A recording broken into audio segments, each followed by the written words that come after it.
د غرونو فجولۍ کې آباد کلی پلی او بازدره کوي وړښته د پښتو د افسانوي ادب د سرغاڼه هیروګانو ادم خان او درخانۍ لوجي خپله پیژنګلو لري. نو بل اړخته د خوږو مالټو له کبله دا سیمه په ښه شان پیژندلی شي. دا سیمه په خپله سینه کې د خوږو مالټو یو شمېر باغونه شتون لري کوم چې د ملک بېلابېلو سیمو او د دنیا مختلف ملکونو ته لیږلی کیږي. د پلی او بازدرې مالټه د خپل ځانګړي ذایقې له وجې ډېره خوښولی کیږي. د کال په وړاندې میاشتو کې د دې مالټې د شو کولو او منډیانو ته د رسولو عمل شروع شي او دا عمل تر 3 میاشتو پورې دوام لري.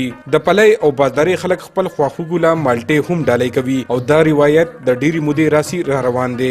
پلی مالټه دا چې دا ډېر مشهور ده او ډېره خوږه هم ده چې پوسټه کې هم نه دی بالکل وی آی پي مالټه ده. په دې ډېر خلک په روزګار شوي دي پلی په دې مالټې باندې. مالټه د پلی خوښوي پنجاب مالټه څوک نه خوښوي.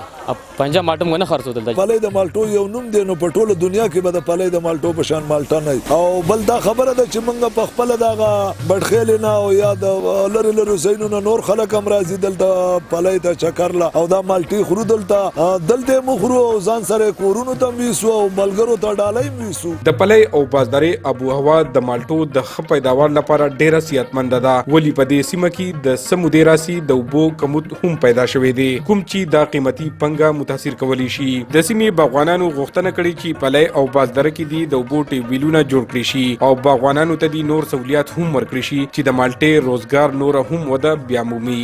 عمران زریاب، خیبر نیوز، پلی، مالکند.